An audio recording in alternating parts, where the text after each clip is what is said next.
So traditionally, if we were back in school and we were doing this color chart, I would have everybody use acrylic paint to do this. So if you have access to acrylic paint, I would like you to use acrylic paint to do this color chart. Here's my palette of acrylic paint.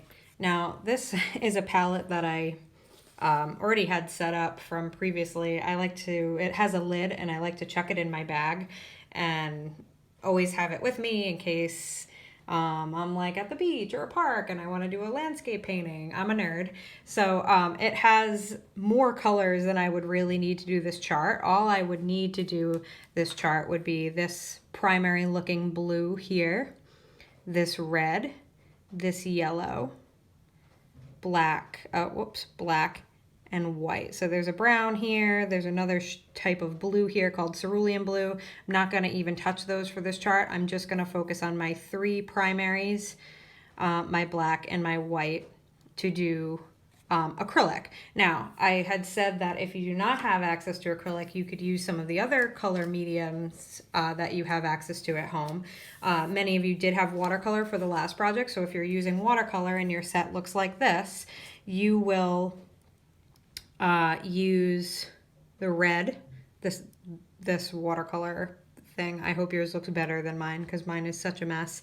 But I would use this red, this yellow, this black, and because this is watercolor and we don't traditionally use white with watercolor, I'm just going to dilute it a little anytime I want to have a color plus white. I'll dilute it even more so that my white is the white of the paper. If you have access to white watercolor, it does exist, believe it or not, then you can feel free to use white watercolor for the white column to mix your colors, and because you'll see that it makes a very, very different type of opaque color that you can't get otherwise. So if you have access to white, use that. If you don't, no matter, just dilute your colors a little bit more to let the white of the paper showing through act as your white. All right, and then if you're using colored pencils, this chart will take a little bit more time because unlike the watercolor and the acrylic, you can't physically mix your colors with colored pencil. You have to layer, which is always more time consuming. But if that's what you're doing, then that's what you're doing. For my colored pencils, I've selected these, again, your three primaries, black and white. Now, so for my colored pencils, I think I mentioned to you before, but I have lots of fancy colored pencils. So like this is my selection for just blue and some purples alone. There's all kinds of different fancy colors in there.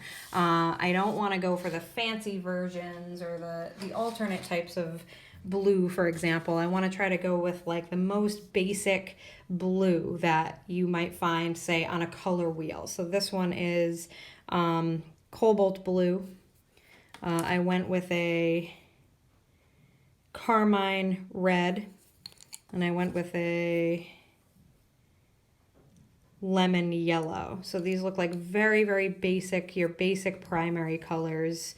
You might not have a choice, and you might just have to use whatever you have. So that's okay too. But if you have lots of choices, if you're like me and you have a ton of choices, just try to find the most basic versions of these colors, like the types of colors you would see on a color wheel, that true yellow, true blue, true red, and then of course black and white. So now I'm going to demonstrate how to fill out this color chart using acrylic paint. That will be my first demonstration, and then I will demonstrate how to do it using watercolor and colored pencil. But this chart was originally designed for acrylic paint, for mixing acrylic paint. That's what the whole lesson was always based around. So I'm going to start with that. But again, if you don't have the acrylics, you'll be using the alternate materials, and I will provide a demo for that as well. So the other thing that I just want to bring to your attention is we're leaving the bottom half of this chart empty just because all the colors at the bottom here, like it's split down the middle halfway, all the colors at the bottom here end up being a replica of what the colors are at the top.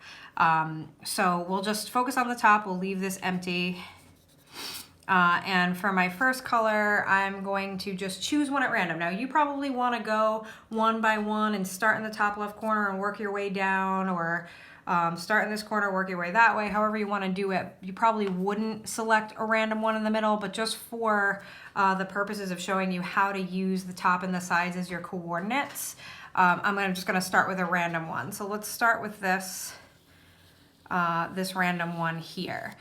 So what is going to fall in this square? Well, you're using your top and your side as coordinates. So kind of ignore this. Don't use this as your coordinates or your main labels. I'll explain what those are in a minute, but you're always referring to the colors labeled at the top and from the side. So in this square here, it's going to be a combination of green and yellow mixed together to make a yellow-green.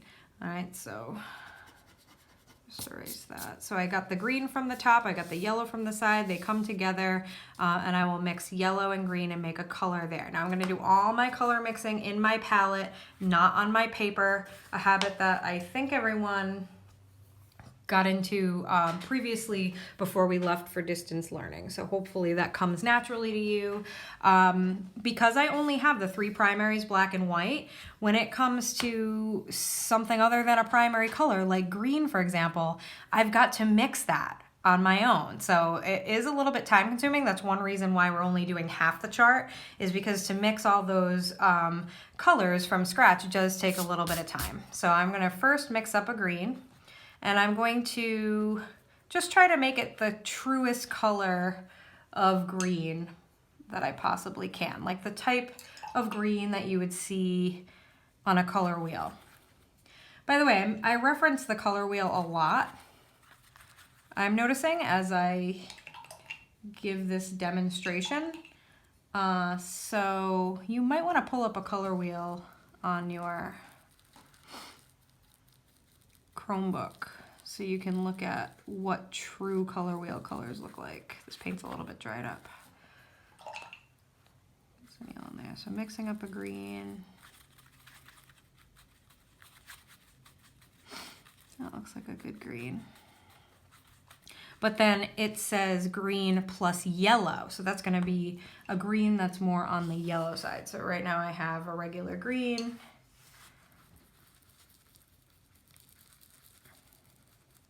And I'm going to add more yellow to it.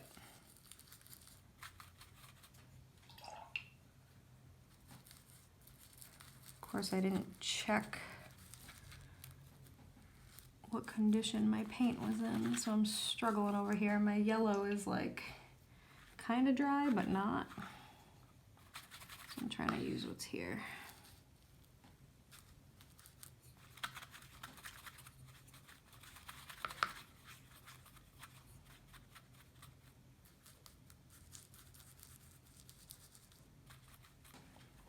Okay, so this is my yellow green. So in this square, I'm going to place my yellow green.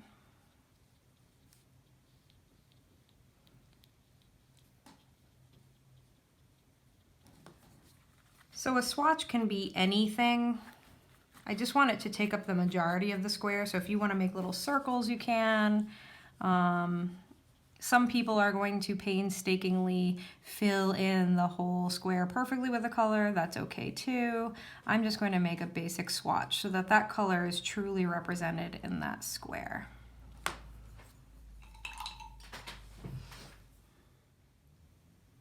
So next I will just choose another square at random. I'm going to do green, this one right here. Just chose a random square to show you, which will be green plus indigo. Green plus indigo. So using that as our headers. So that's kind of handy because I already have green mixed up. I'm gonna add more blue so it's not a yellow green anymore, so it's more of a true green. And then indigo is really just blue plus black, so I'm gonna add even more blue now.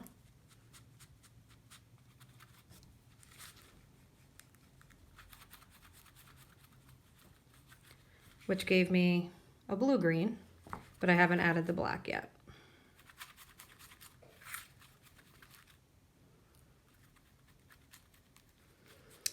You'll notice black is super overpowering. I just put way too much into my color. So now I'm going back and adding a little bit more yellow and a little bit more blue.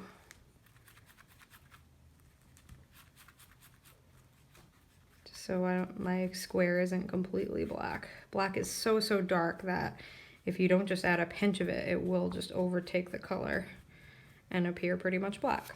So where are we? Indigo plus green. This gives me a very dark, like a forest green.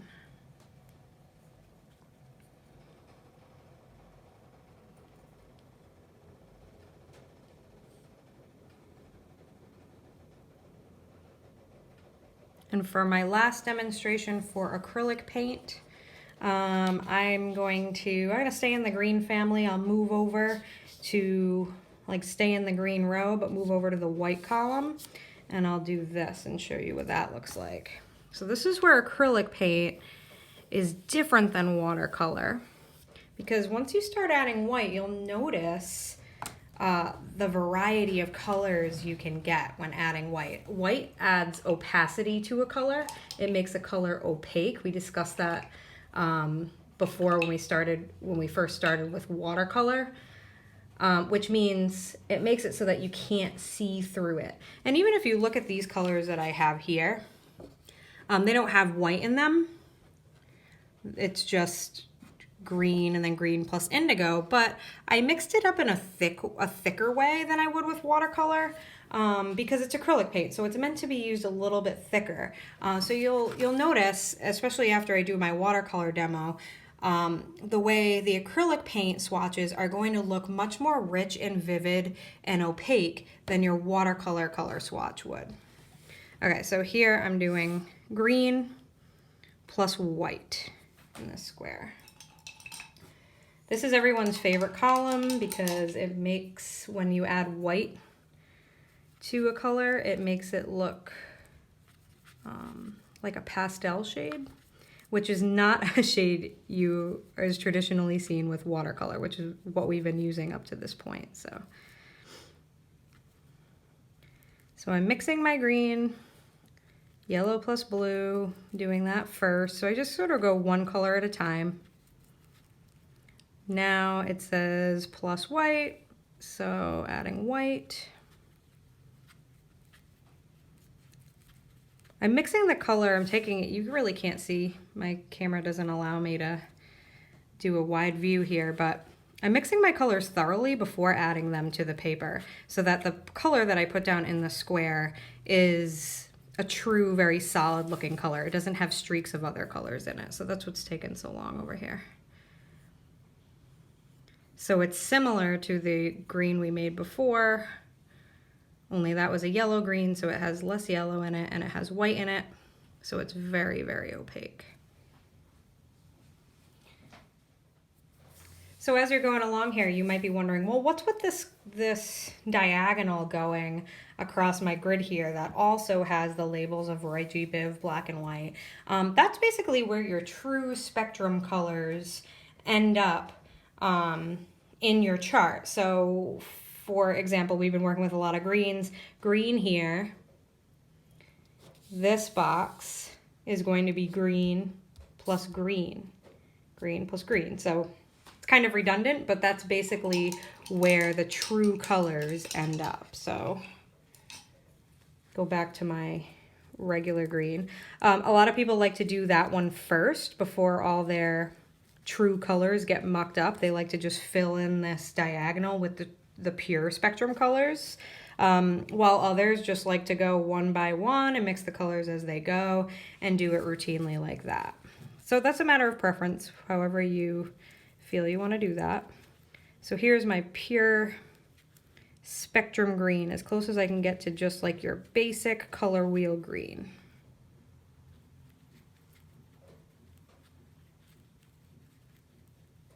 Which should look different than my yellow green. Taking the time to mix it up thoroughly before I apply it. So green plus green, this is my pure spectrum color.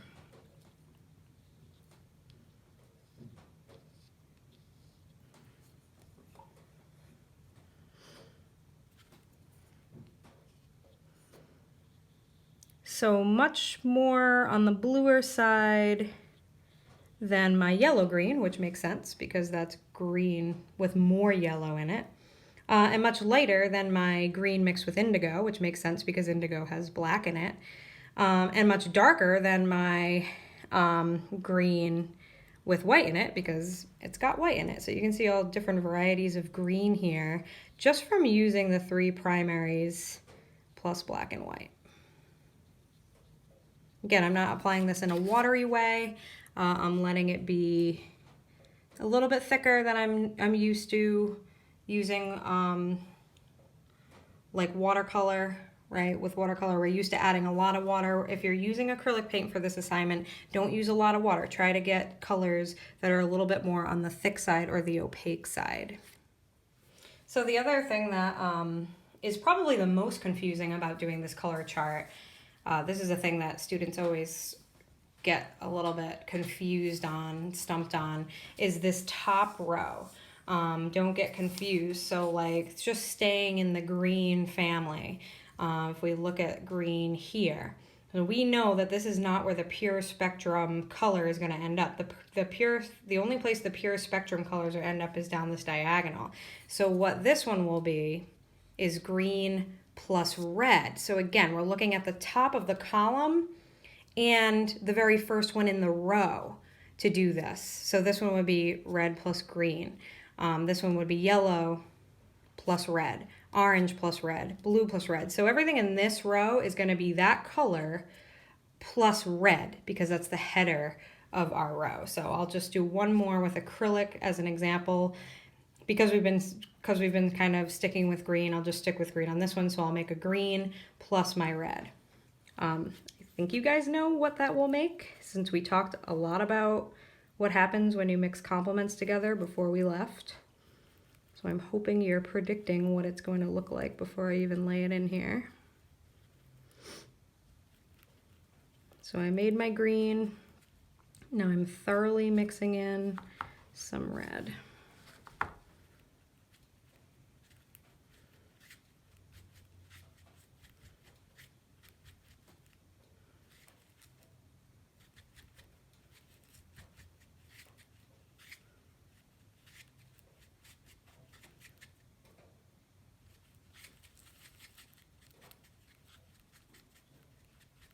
And what do you know?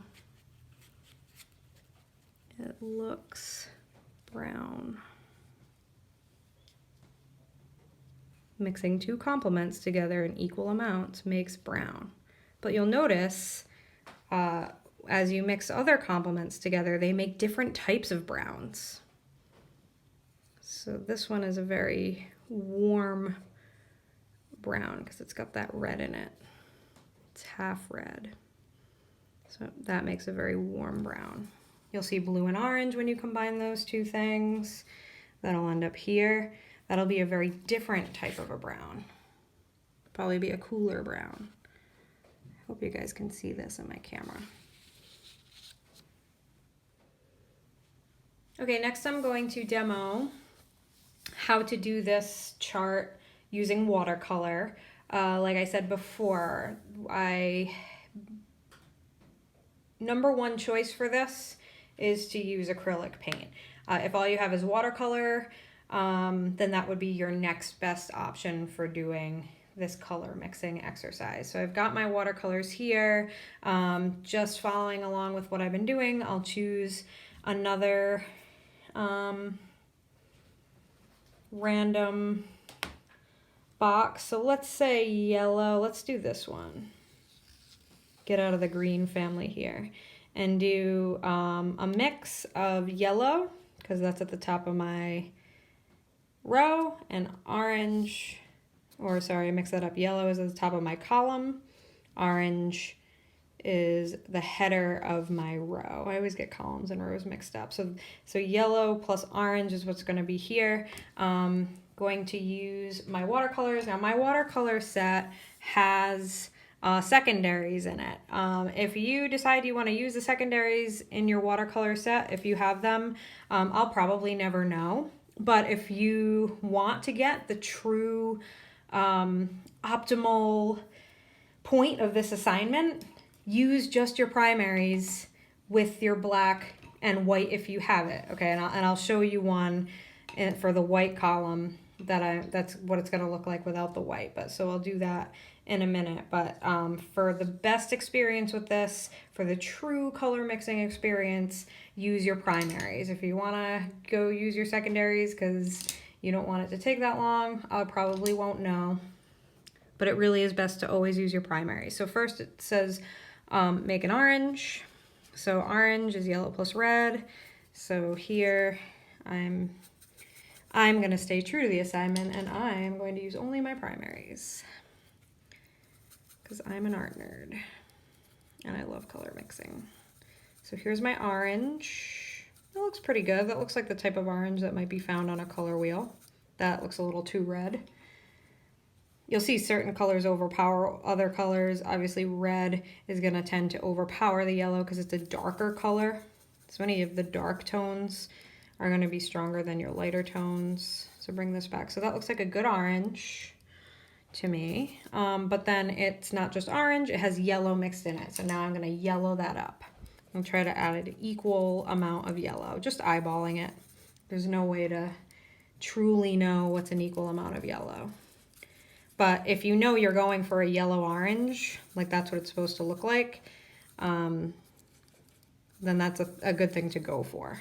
Okay, so this looks like a good yellow orange. It's definitely more on the orange side than a regular yellow. And then I'm going to put it right in this box.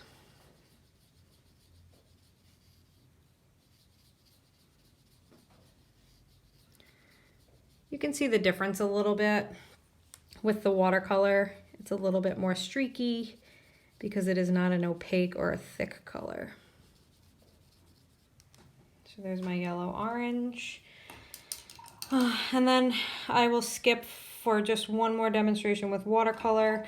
I'll skip over here and I'll do my orange plus white. So what I have here in my palette now is yellow orange. So now I'm going to bring it back to a true orange as much as I can.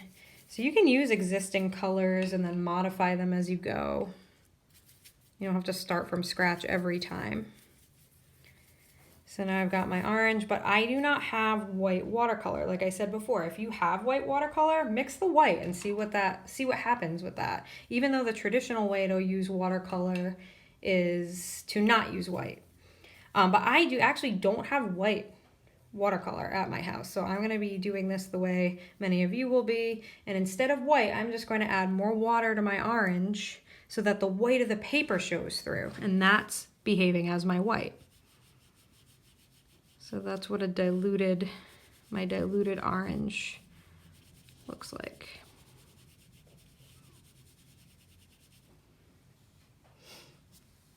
Just one more.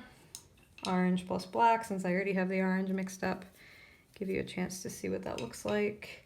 So, like I said before, dark colors, black being the darkest you could ever have, will completely overpower a color if you put too much in. So I'm going to just start by incrementally adding in a little bit of black. I had also diluted this a bit before to do my white, so I'm going to add in I'm going to orange it up a little bit more.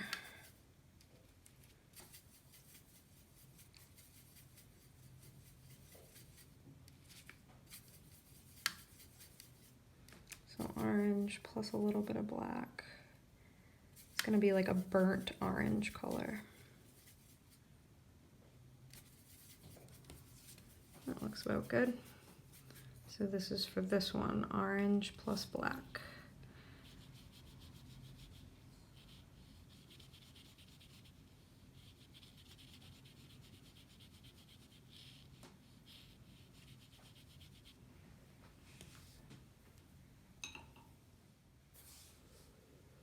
For my final demo, I am going to show you how you can approach your color chart using colored pencils.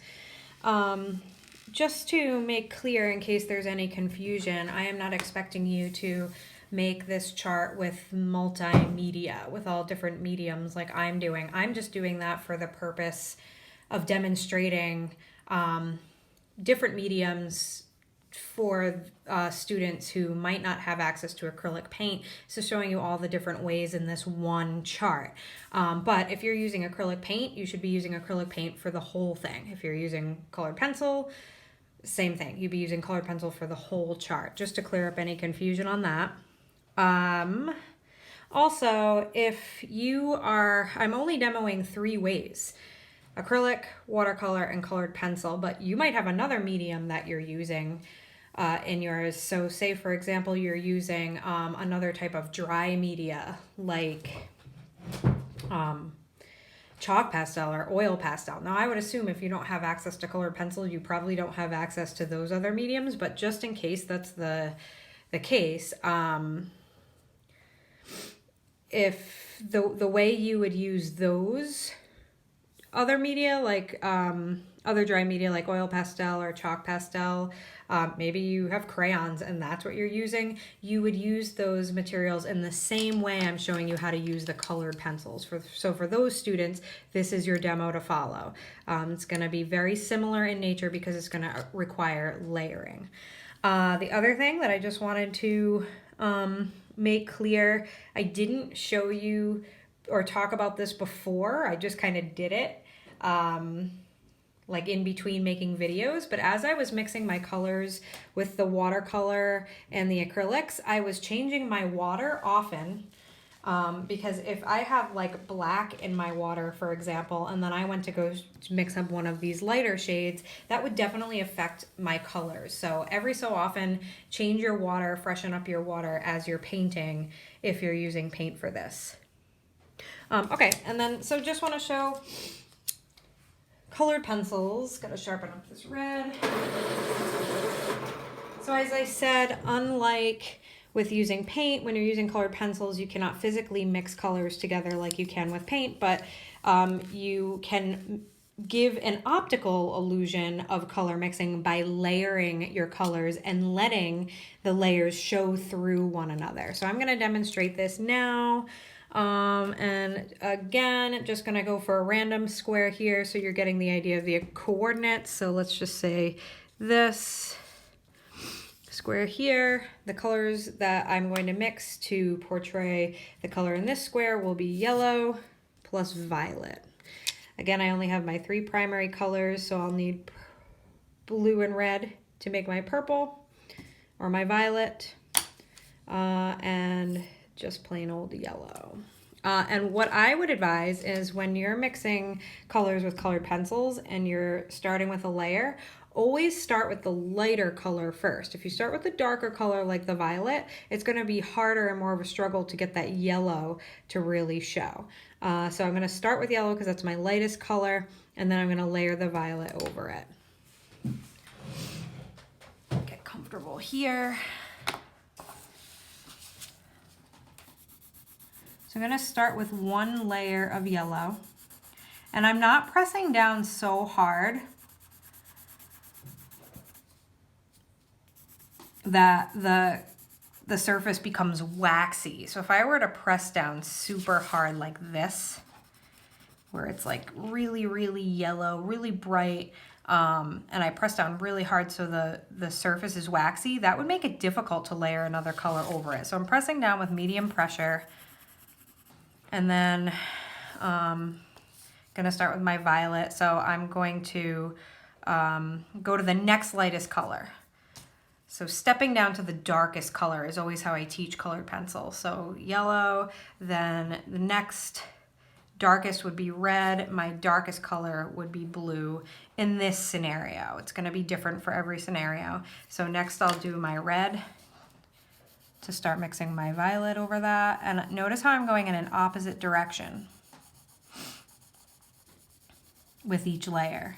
So switching the directions. What's happening is, because I'm not pressing down with all my might and I'm letting the layers be lighter, my bottom color, my yellow, is able to show through the layers. It's like a weave of color, right? So right now, because I've layered red on top of yellow, it looks like an orange. I'm not done yet. So now the blue.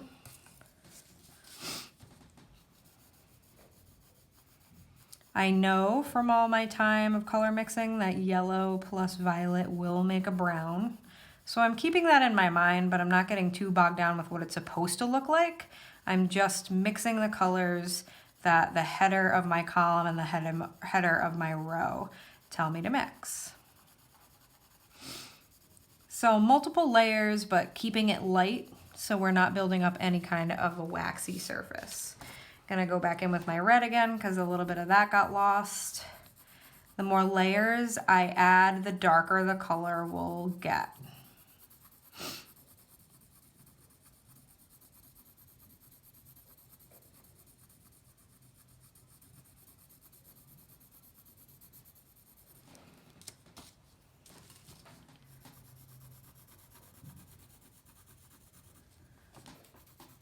As I layer more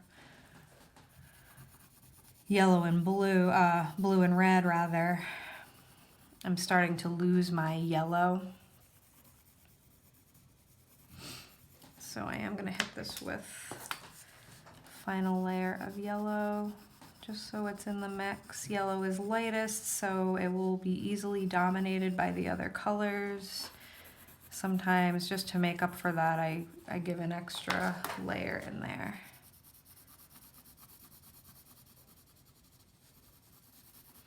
And as you can see, as we build up the layers, it is in fact making a brown color.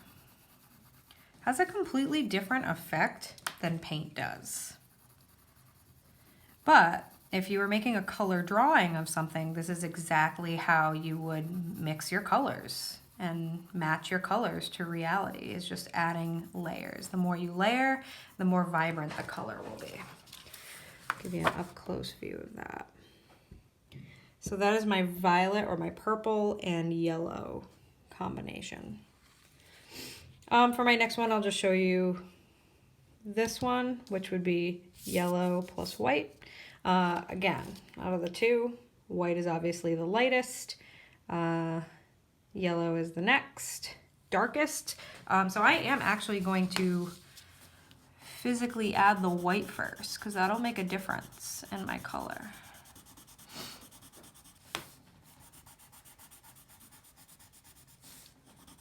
With these colored pencil ones, it's easier to go edge to edge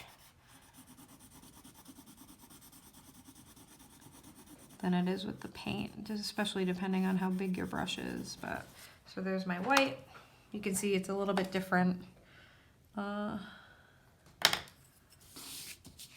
my white on my paper. And then my yellow. This will take less layers because they're both very pale colors. So just with a couple of layers, you can get an idea of what that color is, like a nice rich color, even though it's still very light.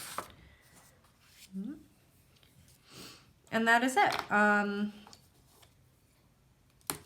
Do your best with the mediums that you have, with the colors that you have. For, like I said before, the best color mixing experience, really try to limit yourself and push yourself to only use the three primaries, black and white, for this, because that really is the whole idea of the assignment. And I think by the end of the assignment, you will have a good understanding of just how many colors you can truly get out of just this handful of colors right here. Like, you think that that would be limited, but really, as long as you have your three primaries, black and white, you can make any color you'd ever want to. And the whole point of this chart is to demonstrate that.